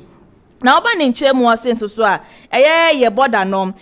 border trade no ayetimi ahete 7.4 Ghana cedis wo hasia from 2024 na besi afia yenye mokase ne kratai kan wasem enso wa sei Attorney General ni foni eda ha sei na CEO awo no ne double fast stock no ni freezer wa freezing account no ne kratai esanso kan wasem enso wa sei na ye former ye bo fast stock CEO na ye Dennis na wo chire kase de kwaso wo my Ghana mu say wadi sika 78.3 million Ghana cedis no na wo kire mu kase nya no kure de biara da enye krata the business analyst kan wasem enso wa ha wonya de na eja wako musuko no akenkan nyina bi kama so de amayen na anu ada ye man pani JDM ekopie mu Ogumua the next industrial powerhouse na wo ko inveli ye no ene krata the business analyst so kan wasem so ha wonya bia na eja wako musuko no akenkan nyina bi kama so de amayen mame fa daily graphic enfa entoso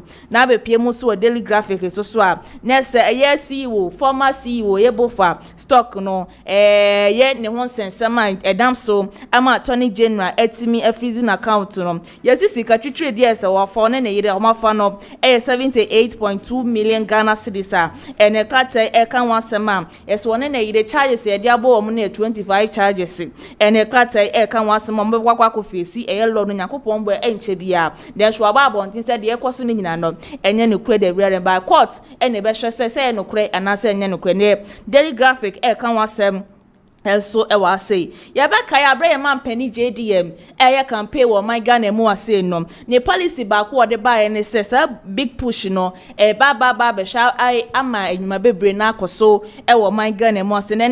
kratafa to so eye dumiensa e wo ha say no NSCA no wa launch infrastructure plan to guide e ba beboa ama 2057 project aka demu nyina MPP amanuko ne ba yo maintimanya nyina no omo baba be ni nyante bedu sa 2057 no na se ni nyina no matima wie kama ne kratai e kan wasem enso e wase ogopie mu ogoma central kolanche special economic zone no so no ene krata daily graphic so e kan wasem enso ha wunya bia na ja what dance no wakenkan nyina be kama so e de amaye mame fa won ko the hack na be pie mo so de ka the hacking so a na se sami jamfi ni phone e da ha na ne nyina yesi wa bi akonya no e da to se wo bi biara pese wo de Ghana gold ibi e ya asoma de jewelries ene de keke ka hu ni nyina bi no yesi a na bie e de atumo betima ba beje lances no ene krata e kan wasem e san so daily post e wo ha say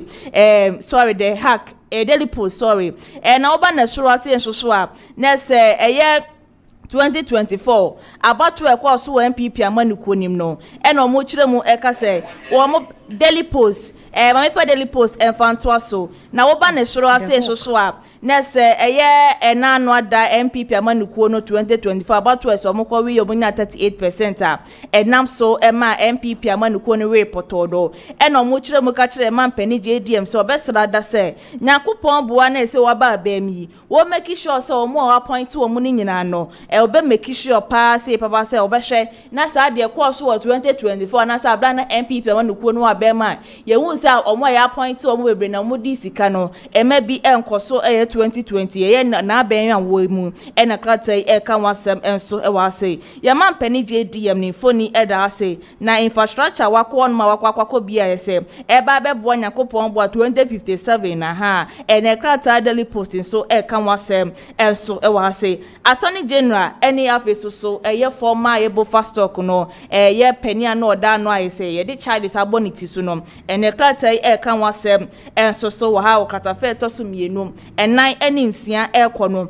enti unya bia na agya wato obo ase no wakenkan ni nyina bi kama wona na yire ni phone e da azie sisika o madi no enye sika keto akora e wo man Ghana mu ase de charges mako 25 e de abo man che bia no wako gina emra na nima na de wo bia na emra no enso ene o madi na daily post e kan wasem enso e wa ha unya bia na agya wako musuko no wakenkan ni nyina bi kama so e di amaye mame for the hack enfansori nkrata ni nyina so na be pie mo the hack so a nesa yarega ene ka sei ene o chirem se sia na ND samanuko ni eba abemu no from January ya be sia na me no ka sei nesa esi di na gina ne blane papa ya esa obkopie kroma mekwa ya tete so je na bibi ya tete so esa economy no etima ye stable ankasa ene krata e kan wasem okata fe to so ensia enso ha ni foni eda sa wo serese no chirem ka se yesi e man pani JDM ba ya ne de economy na gina so papa ya krata e kan wasem enso wase sanso na ye NPA for akwakọ PM wo tertiary schools ni bebre ni universities now wo mo kire mo ekwan yankopon boa na sa wo fie na sa wo gas eja to ma ekwan ya wo be fa so obetimi adum no ne krata e enso so ebo ho amane enso e wase na ye babin na ye bofa chief justice anya ye mampani JDM aboni di enu ada no kopie mu e wo ye committee na nim no esi ano ye babin ahandi over the parliament house for ye MP se wo nyina so mo hwe so mo beje na tuma na so mo nginu entumo no ene krata enso e kan wasem enso wa ha se na ye DC na wo siki charity e da ma ye MPs ni CEO se e kwan bebre na ye district assemblies for no efa so yo munwuma no senke betima boanka MPs no entimi inform ho enjoy ni said be ya de bibia mo be ya so e wo mo pesua so no etima connect ye ankasa e de amom ne de hack ensema mo de binance ma boni nyina tofan so a medi ni nyina enso e de wanto for the hack enfan so renkrata ni nyina na ya fsewa enfa de aka nyina fanto so ma yetiefo eni ahwefo ada ne de nyina mo jebre etie in fact ATP meda wasiye papa na yeah Madam KONADU AGYEMAN-RAWLINGS we film no sabre ya me ne yeah metie for ma hwefo nyina kasa no yeah ne mano wo mo akopie mu wo ye mampenis excellency John Dramani Mahama na kache de arehosema achese esinom ade a wo mo de akotu nanim na ATP me ni bo video ne so na said ezinato ne ra ho a otinisuo no I say oyobia nini the MP for Kloto minim say nini ye papa but and ready e be ho because na ya enye easy sir enye easy ntino one shade I a father ni nyina be kan bob na say e bedroom rebi na wo twa wani a wo hu papa osanso be twa wani na wo hu maame a areho ye papa ntino de esra ne say omo show mo hodin sometimes when I see stories like this me be some who say inti eye me a me day knowing how me mama tie there is no single day me mama nkasa be 3 to 4 hours said me papa tie me da sorry na areho sem say yesia what is next for me inti sometimes when I see say obi ashre ne deshia I try to sympathize with them. Yeah. And until a helicopter crash, a course so NPP communicators, some from a friend be bedding was a seminar ATP. Now may just how be no. Because at the end of the day, it be a 2 hour. Ye kase yisi kabani ever got to other Caribbean when you be. Yeah. Until emetna social media no so na enkadi e wo pe. Minim say a yare ho, minim say ye papa losing a mother. Hey. Easy because mama tias e create TV e na mpanifo wona ya kakra da ne say na abehwere no mpanifo because me say eni wo hoi enna enti no so wulu su maame ya na ye cause untimi kofa obi say wo de ne ye o maame da biara da enti no wulu su maame no e ya na e ya ye papa e ya na e ya ebusia dia ya and I ATP meda wasiye papa say jansama ba won krata anim no wetimi apensen ni nyina mu ede amaye ebusu ya nto aso ye to aso dia na chese enipa kuo bi omakwa competition na esisi ade dia petition upon petition wo mo dia kwa sisi Dr. Mahmoud Bawumia wono so ya petition no ane yesi Dr. Mahmoud Bawumia ne campaign na wo ye on the 15th of October okojina baby na baby okojina ye no ena ne kasa ye amu ya Dr. Mahmoud Bawumia be kase esanse wo ye kremoni enti amanfo kase ni kwase ye di kokromoti no eto aba ema ni biom na nkrofo wo mu ko petition ni no mo kire se ade na Dr. Mahmoud Bawumia ye no ade etese wo ya no de ntokwa achasa no ohia nkasa abepie mu ewo nkremofo ene kristofo ntem na wo mo ne de wo mo ntena se nye hwe han se won ko fa ntokwa mbra na animanim ya ne de ade etese wo mu puti a stop to ratings we de petition no akwa mu MPP amanyoko na kache en wo mo sere ye papa ba se wo mo ne Dr. Mahmoud Bawumia enkasa na nensam a wa hyase a wo ka na oye kremoni nti na manfo so wonye na oye kremoni nti amanfo so wo mo nto aba fa ma ne ade de ade a emu aka me ho ne yenkɔ na eja yenkɔ enkotie petition na nkrofui anasa nsam nkrofui ede tu dwa no emra sisia to the General Secretary of the New Patriotic Party, MPP, expressing our deep concern over what we consider a dangerous and divisive turn in the ongoing campaign by one of our party's presidential hopeful in the person of Alhaji Dr. Mahmoud Bawumia. On Wednesday, October 15, 2025, during his tour in the City East constituency in the Bono East region, Dr. Mahmoud Bawumia made deeply troubling statement, including assertion, and I quote, "Some people are saying that because I am a Muslim, I should not be voted for." This statement, which we believe to be wholly unfounded and fabricated, it is not only a reckless attempt to court religious sympathy, but also sows the seeds of religious division, something that our dear party, MPP, has always stood firmly against. We find these comments to be a gross violation of the guidelines and ethical principles set by our dear party and its respected Council of Elders, which warns against religious or ethnic campaigning. Dr. Mahmoud Bawumia repeatedly used this religious identity to garner votes, which threatens the unity of our party, and it can cause mayhem in the party, both Christian and Muslim fraternity. I want us to be clear here. Can Dr. Bawumia produce any credible evidence that such statements or sentiments have been expressed within the party or the general public? Number 2, how does he intend to unify the country or even the party when he is introducing such divisive narratives? Lastly, and if, as we fear, this tactics backfires, will the damage not borne by the entire party and its eventual flag bearer? This is not the first time that Dr. Bawumia is recorded in such tactics ahead of 2024 general elections. He made it clear to the party that he was ready to win the Muslim community votes, and this affected some of the Christian communities in the country during the 2024 general elections. We are raising this red flag now, not because of, or not out of menace or jealous, but out of the love we have for our dear party and the democratic principles that we uphold. The MPP is a party of unity, inclusiveness, progressive values. We cannot and must not allow religious sentiments to be a campaign tool. We call on the party leadership, especially the General Secretary of our party, to act decisively and call Dr. Mahmoud Bawumia to order. His actions, if not left unchecked, may cause apathy within the party. And MPP, if you want to lead the party, it doesn't determine, or your leadership of the party doesn't determine where you are coming from or your religious background. So as they say, a stitch in time says 9.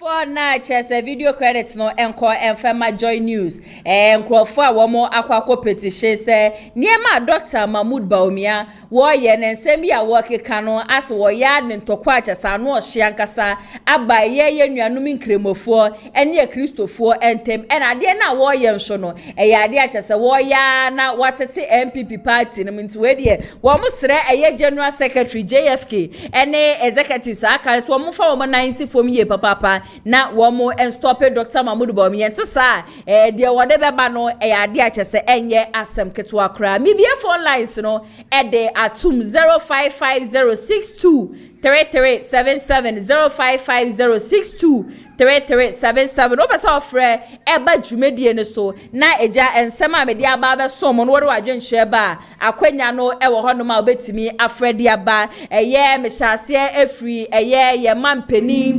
dada ne hukeni a chese wenya ni baby eko enne no mehase efri no honom akosi se Kennedy akompre ko nyine Japan na battle a eko 2023 okonya 0 ewo honom Dr. Mahmoud Bawumia ekasa sisi ane de eye rich ideas enye we wosika sei ena enye we so wosika sei asem na mbom no nipa wokita rich ideas no ono ene wo se oba saso ena 5 million na yesi akompre ko hine Japan Brian Champion diama na chesa man focus wo mu ntibi wo krom hada no ni nyina no wo wadwenhwe biara mehwe se obefre ye neja wode wadwenhwe aba comment ne so de eye ade je se bia ba begum ye papa nti mekin kan comment ni bia aba okay phone line hello good afternoon your family na ya se wa wudi ni baby akase free na family Kingsley because so free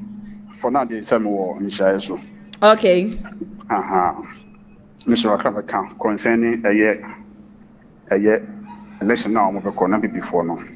Mr. One can check in Japan say on focus so now there also you be on underground okay ni police agents ni bibia ni bodyguards bibia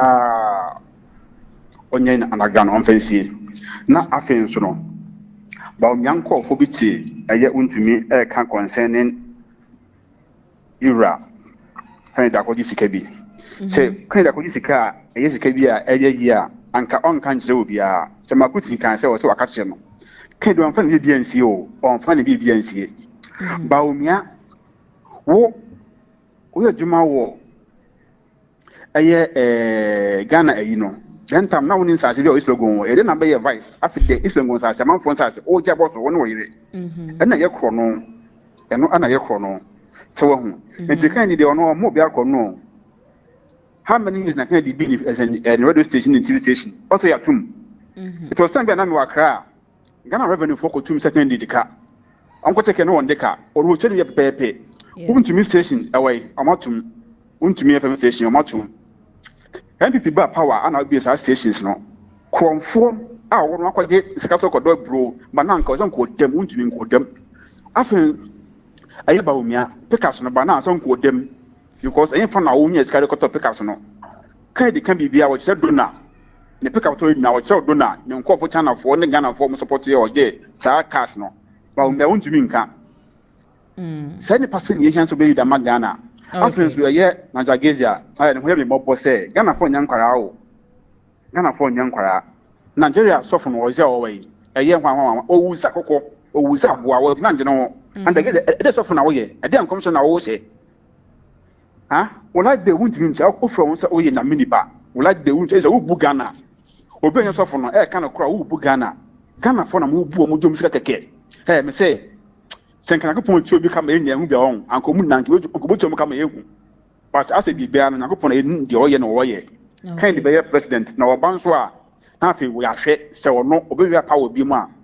okay there was some kan me say MPP kan de supporters o match ba o nyanko no boot for boot on se some be kai eye e mana wie okay kan ye lu so be jatum adwone eye campaign no o winin so a obi anso nyintum Miss Omachi go Miss someone say kai etuo kra Omachi go good for good yes sir ban ye ntro case closed. Okay, meda wasiye papa 105506233377 number no WhatsApp nti mo amu wo bi memu mo pese mo frɛ eba dwumedie ne so mo betimi afrɛ aba mo so amu wo my Ghana no mo so mo betimi afrɛ nti ebia wo amanone a wo betimi aye ne +2335506233377 +2335506233377 na wo de wadwenkyerɛ so aba wo betimi afrɛ wo amanone afrɛ wo my Ghana so da so do wadwenkyerɛ ba wo so betimi afrɛ making kind comments ni bia abaway every ma Joyce AK osi may her soul rest in peace. My condolences to her family, children, and to Ghana. Thank you very much. And Samsis was rest in peace to her. This is so sad. Emilia is so sad. Rest in peace. Nanaya, your post. I want to vote. Okay. Doris Essel also may her soul rest in peace. Emi Osinanaya, who is that, please? Joy Sechijan. Mrs. Rawlings, may her soul rest in perfect peace. Emi Esiso Nanaya, what are they going to do to the 15 MPs for Baumia? Send your BBC. Chairman Bute, enya kasanti dia wakano eno ena eye final. Nanaya, which year did Wontumi Radio establish? When did NPP come into government? Question way. Wontumi still Ghanaian money for his TV station and radio station. Now where is Wontumi Radio? Friends of Ken, also Mrs. Rawlings, and a lot of crying emoji. And Nanaya Asemo, so these people are talking about 5,000 and they are discussing. My God, then what about 300 pickups? Where did Baumia get the money from? Nanaya, start reading our comments. Today is Thursday. Your callers, please. Okay, obeti me afre abajumedi so Nanaya, please. Is to most of the comments, I na ye bibia in fact, all the comments that are coming in, some just and they discuss it bright more. Or see, you're absolutely right, Nana. Really, the people around Dr. Baumia is sick in mind. We must take them for checked up. Dr. Baumia knows what his guys are doing, and he's really happy. So I say, we makame say, sepeni what's na fie na mfredi in some money. Na wuntu me nka anya shene koko ni nkola bone seminar anase ye kasa nkola ne ye nkola bone a wo pani na wo tifie na wentumi antea wo mu no eyade ayede won so ebeka ho bi meda wo bibiara siye papa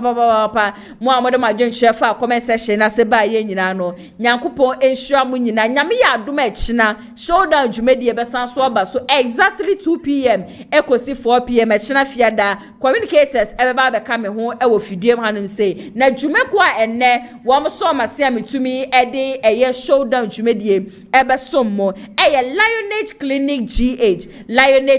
GH me pa chow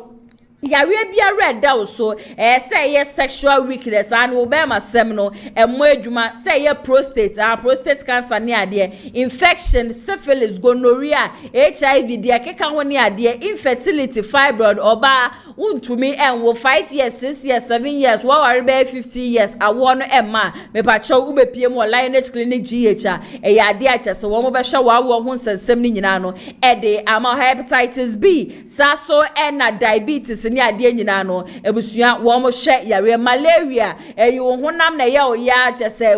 arthritis ni ade wo ndompe mu nyina no e ya ade chese wo ntumi nchi mu wada ne achacha by force me pa chow ube piem wo ma so ya wo mu betimi abo na sem de ne se eye free consultation wo franko ade a wo ntua wanga na sidimpo na kwa ba betua $2 na se $3 eye free nti wo bi memu na opese wo frɛ wo mo na onu wo mo etwetwe enkomo a wo fra ye nka ncho se tu esika we ya sa na ode doctor ni akasa mpacho da bi the moment a wo be frɛ wo mo pena eye ade a wo mo na wo ebetwetwe enkomo ope wo mo location a wo Kumasi a me pacho wo mo tech I one more tech maxima saso and I said oh enkramante mu so dia wo mo e was painters into baby biara wo bia no wo bi memu so kra na wo frɛ wo mo a wo beje so shonko na wo mo no atwetwe enkomo wo mo ye adwuma Mondays ekosi Saturdays exactly 8 a.m. anopa 8 a.m. na wo ma hyase ye adwuma ebo enwumre 6 p.m. a me pacho na wo mo apon wo betimi afrɛ wo mo 055965840 and na say wo Kumasi abetimi afrɛ mo 0558143 numbers 2 na da kasafoni ne no emu bia betimi afrɛ wo mo na oni wo mo atwetwe enkomo but mama wa manone no for quick respond WhatsApp number we and a mebobo edi amount ofra we di odokitani na nkasa ena be peke na one wo atwetwe enkomo 0240689641 ofra dokitani na nkasa ebe peke na one wo atwetwe enkomo meda obi biara join me ase meda mu nyina ase mu amode madwenche ba ye nyina nyankopon enhia mo hana ATP ena newspaper review ne beso mo camera ene MCR nso de kwadwo ne sanu adwuma kwadwo yebo sanu adwuma na etwegu saso na executive producer Mr Daniel yebo a menso ametina adwam ede dwumadi beso mo medi ene nana ya se wanyame adom akina ye besanso edi ehia for now ne de makramo